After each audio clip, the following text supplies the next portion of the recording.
O deputado Nikolas Ferreira participou de um dos maiores podcasts dos Estados Unidos. A sua popularidade no Brasil, por sua participação firme na política brasileira, o tem feito ser reconhecido em todo o mundo como um defensor da liberdade e direito de expressão. Acompanhe aqui os melhores trechos dessa entrevista. If you go to Brazil with him, you cannot walk the streets without people stopping him. We're in Brazil together eating pizza at this one place, I want to say 5 days ago. This was just a few days ago, called Inferno. And while we're going there, we're having dinner. Left and right, everybody gets excited to see the face of Nikolas Ferreira. I want to say the proper way, Nikolas Ferreira. Yeah, it's fine. Who's got these 2 books as well. We're going to put the links below if there is, Rob, if you can find the links to these books. One of them is a parenting book, right? And the other one is about Politician and Christians. Right. So both of them are going to be there as well. Bye, Nikolas. It's great to have you on the podcast. Thank you, Patrick. For me, it's an honor. Thank you so much. Mike, how you doing? Never been better. That's good. I'm excited for that. By the way, initially it was just supposed to be us. Okay. Then I said, if we're going to have you on, we may as well also have Mike on, because I want the Brazilian people, I want people around the world, Americans, Brazilians, to see this, because Americans get a chance to see you. Brazilians get a chance to hear from Mike directly. Both audiences need to learn about each other and what's going on with Brazil. And we were at CPAC a couple days ago, 2 days ago. Eduardo Bolsonaro was there. He had a chance to speak. There was a lot of talks about Brazil. And then while we're there leaving, I kind of want a little bit of feedback from you here. An hour after we are done with the interview with Jair Bolsonaro, we're sitting there, hey, 38 years, cool, poisoning, Lula, you're seeing all that stuff being talked about. What can you tell us about what's going on there? So first of all, for me, it's an honor to be here, Patrick. Mike, thank you for what you're doing for Brazil. I talk about politics day by day in Brazil, but in Portuguese. So if I make any mistake here, I'm sorry. I'm trying to improve my English. And if I make any mistake, okay. So what's happening in Brazil? We have a Supreme Court. We are fighting against tyranny, censorship, especially from Alexandre de Moraes. And they try to silence the greatest leader of the right conservative wing in Brazil, that is Jair Bolsonaro.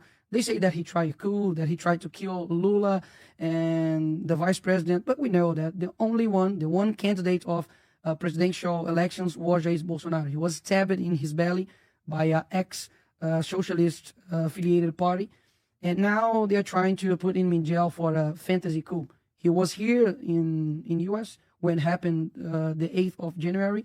People entering the Congress. It was a bad day for Brazil. But they are not any terrorists. They did, of course, some small crimes, but they are getting 17 years of jail. Like any other corrupted guy in Brazil, they get this for jail in Brazil, for corruption, for robbery, for anything. So we know that they are doing this to these people because they were wearing green and yellow T-shirts. If they were using red in Brazil is for the Labour Party, for the socialists. If they were using red, maybe red, they would be free right now. So they are persecuting us for everything we say. Like for now, I'm being sued because I said that Lula is a thief and he should be in jail. So we are facing a tyranny in Brazil. Can you say that right now? So the fact that you're saying he's a thief and he should be in jail, you flying back to Brazil, is there any risk for you that anything could happen or no? Yes, of course. I'm being sued criminal for saying that. Me as a deputy, I can say everything, and as all the Brazilians should say, though, but we're not able to say the truths in Brazil. Now, your story, for some people that don't know, Rob, if you can pull up the clip, you were telling me this when we were together, this is you at 17 years old, right? Yeah. This is a school where I think it's called PUC, if I'm not mistaken. Yeah, it's a Catholic university. And this is how you went viral. By the way, just so everybody knows, Nikolas has got 17 plus million followers just on Instagram. He posts a clip on Instagram. It gets 1 million likes, not even 1 million views. This guy's the biggest sensation there. While we're there walking around, everyone's saying he will be the president in the next 8 years. And the people want him to become the president in 8 years. But explain to us what happens here, because this is where people learn about you. You're 17 years old in this clip. Yeah, so just to let you know, guys, I came from a very poor neighborhood in Brazil called Cabana. I don't have any politicians in my family. I think I was the first crazy one to enter in politics. And I am graduated in law by the Catholic University. And at the time of 2015, 2016, there was an impeachment in Brazil that we took out Dilma's ex-president. And then everyone went to the streets to go to the protests. And then, of course, me as a young guy, I did the same. But I started to post some videos on the internet and started to go viral. This one is the first one. In that stage, there was a lot of socialist leaders. And then I was working at my office, and I heard that one guy called Leonardo Boff, It's a guy that he, how can I say that? He put the socialism in the church, in the churches, the Catholic churches in Brazil. And then I heard that he wasn't there. I said, I gotta say some things right to his face.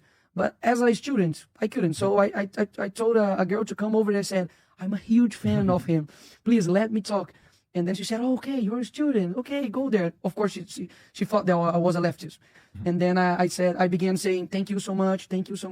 Because of you, I'm not socialist. And And I started to punch him with my words, of course. And then it went viral. And this was my first video that went viral because I was only 17, 18 years old. I was entering in the law.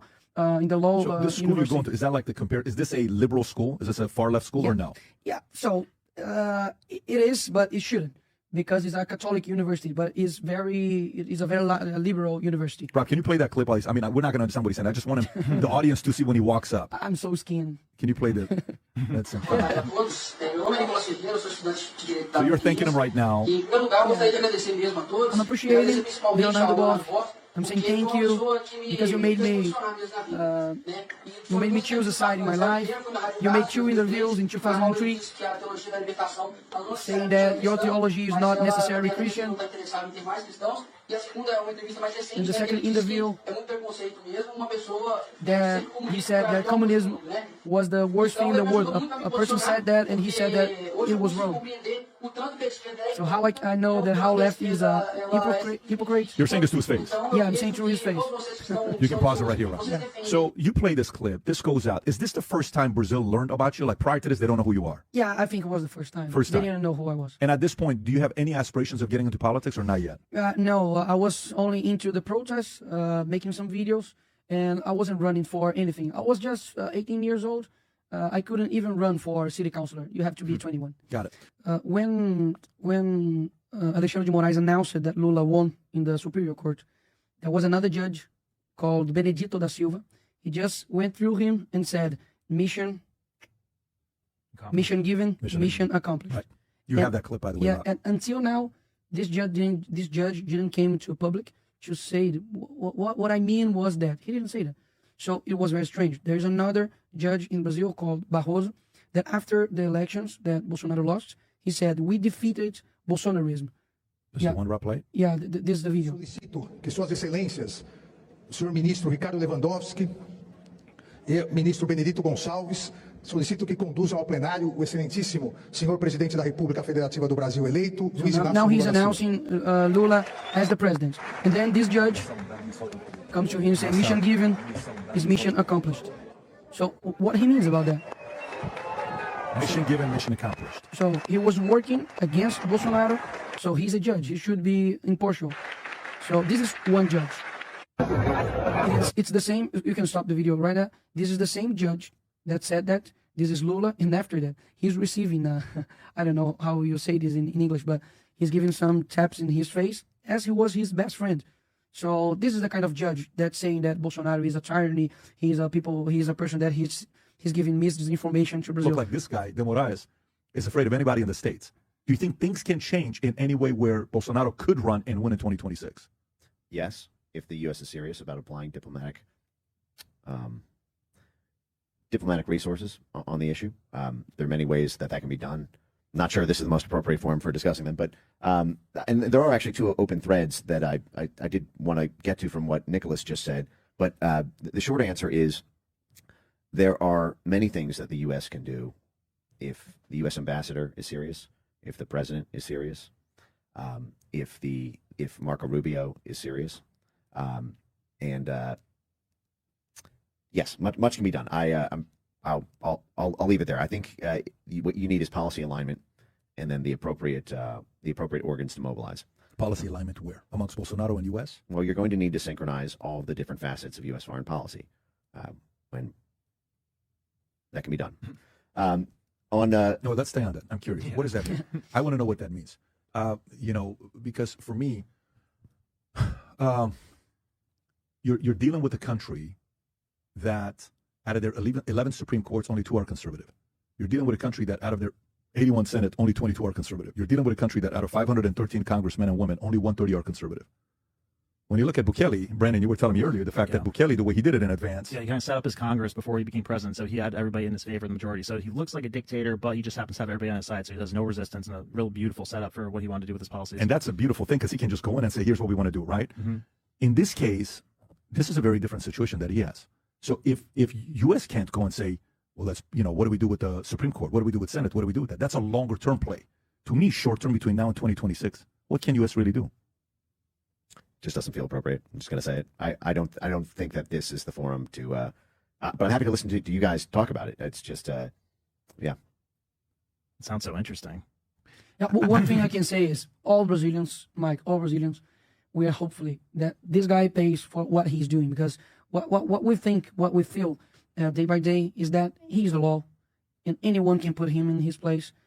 And he's just, dobrando aposta. He's just doubling down. He doesn't quit, never. So I agree with Mike. It's difficult to say what U.S. should do with a judge, a Supreme Federal Court judge.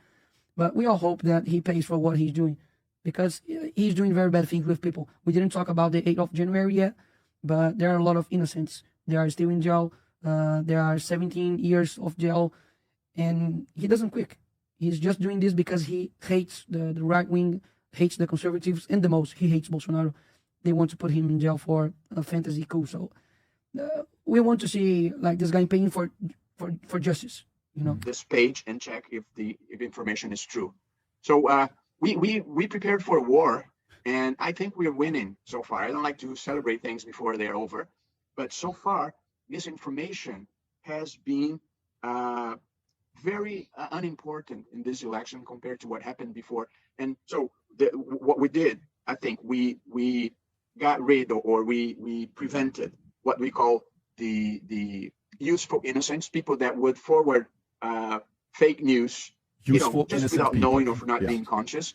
I think we scare the amateurs and the professionals, the digital militias that have a hierarchy and are funded. We are paying very much attention to them, and a couple of them we have dismantled with the federal police and with great publicity. So I think we reduced disinformation campaigns to a minimum in these elections, fortunately. Okay, so if you pause there. Now, the Wilson Center is a U.S. State Department organ. We pay for this. The Wilson Center then got together with Brazilian judges and officials and did a whole disinformation war game to train them on the best practices of what we had used to censor Trump during the 2020 election. Who else was at the Wilson Center? Nina Jankovic, the head of the Disinformation Governance Board. We are literally taking best practices from the U.S. that were used to stop Trump from winning in 2020 and training every organ. We went around to the prosecutors, the judges, the universities. There's a whole story here with the unions, top to bottom. We spent tens of millions of dollars. Like this video, I think is the most viewed video in 24 hours in the whole world. And that happened because all Brazilians were very unsatisfied and still unsatisfied with Lula government. And then they did. What are you saying in the message? Because the government tried to implement a measure to tax informal workers who move up 5,000 reals. It's less than $1,000 in their account. So anyone who was an informal worker and made this, who moved this in their bank account, would have the government controlling what he's doing in his bank account. So this small business would be very, how can I say, hurted. You know what? How long is that video, by the way? How long? 4 minutes.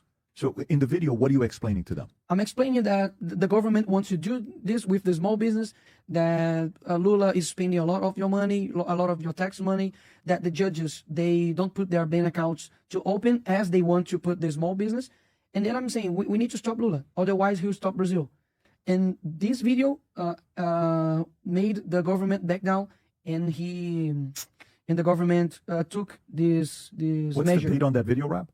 Sorry? What's the date on the video? It's 5 weeks ago. It's 15 January. Yep, right down here, January 14th. 14th. Wow. Sorry. Yeah, so 1 month after, Lula approval rating got down because of this video. And that's why they tried to censorship us, because with this video, I passed Lula of followers on Instagram.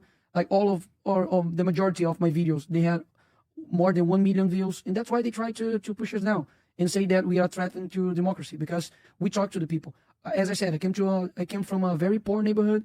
People listen to me, and I'm just speaking truth. And then after this video, all the Lula's government said that they were going to sue me, that I did fake news, I did disinformation. disinformation, but in the video, they couldn't find any lies, any fake news. So they couldn't do anything with me, but they threatened me a lot. So my security, I need to walk with more security in Brazil because of this, because I'm so dangerous. You can see, look at my face. Yeah, I'm very dangerous to democracy.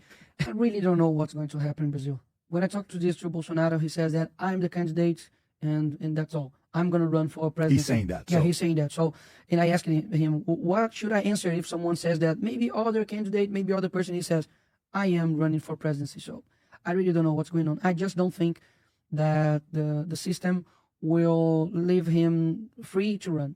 I don't know that he will be able to run for presidency in Brazil. I really don't know, because they have a lot of power in Brazil. Yeah. I try to say to Brazilian people that we need to do individuals' responsibilities. Otherwise, we are not going to change Brazil. Rob, can you go back to that slide you had about the price of coffee? So if you look at this with price of coffee, that's as of December of 2024. Average monthly price of a coffee in Brazil from January 2021 to December of 2024. Look where it was just in 21 to where it's at today. And you're saying the people are feeling this. Yeah, because coffee is the most popular drink in Brazil. So everyone drinks it. So even the rich or the poorest one, he feels the price going up and he gets mad. So that's why I'm saying people in Brazil are getting mad with Lula's administration because of that, because the coffee that you drink every day. And, do you think any of that money makes its way to the politicians in the Senate? This could be a question for both of you. So, like senators, people in the House, could that U.S. Or their wives? Right, anything like that. Like that seems like there's a lot of potential for that. So, like, could that be things that are motivating people that are in the Senate that seem to go whichever direction the wind's blowing? If you follow the money, I am sure that you're gonna find this money on these senators, in the families of the senators, of deputies. Of course. There are a lot of guys that look like they have a lot more money than you'd expect them to have. We have that in our Congress. So. Yeah, the Supreme Court, our Supreme Court judges, they have a lot of watches that it's way more than his salary. Like Patek Philippe, for example. Lula, for example, he had a lot of watches. The name in Brazil that the left did the propaganda on Lula was he's the father of the poor. He's the father of the poor. It's beautiful, right? Yeah, it's a good catchphrase. Yeah, but he has a huge patrimony, and that's funny because look, the socialists in Brazil, they hate U.S. They hate U.S. Lula, before the elections, he was calling Trump Nazi. So Call him lazy? No, Nazi. Nazi, sorry. Oh, Nazi. Gotcha. Nazi. So before the elections, Lula was calling Trump a Nazi. So socialists in Brazil, they hate the U.S. But now they're finding out that the taxpayers of the U.S. are sponsorship. Yeah, subsidizing. The socialists in Brazil.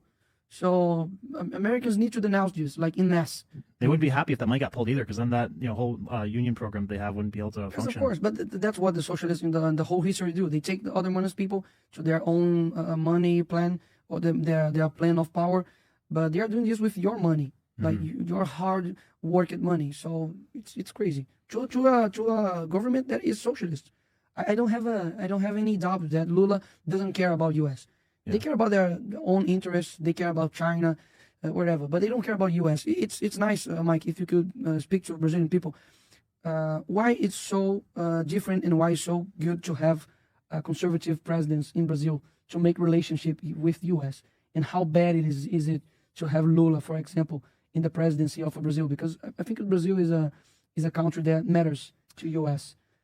I think my opinions on this are not hard to tease out from what I say, but I do feel it is inappropriate for me to, my mission is about speech freedom. Okay. And when countries arrest their political opponents, when their court systems get corrupt, that's why we have a judicial reform mandate for USAID, is when court systems get too corrupt, to use the carrots and sticks of our diplomatic sphere to get them to course correct their judiciary. In this case, we literally did it to them. We said, you're not corrupt enough. You need to get more corrupt. And this is a testament to the corruption we had in our own country under the Biden administration. And in the beginning, this happened under Trump's nose. Part of this is because USAID does not have to report to the president when they do these type of operations. Unlike the CIA, they do not need to get a presidential finding for covert action. They can simply earmark the funds for humanitarian relief in Pakistan and then just run it through contractors to do things in Brazil. And I think the Trump administration had so much going on with Russiagate and everything else happening at DHS and the border and COVID.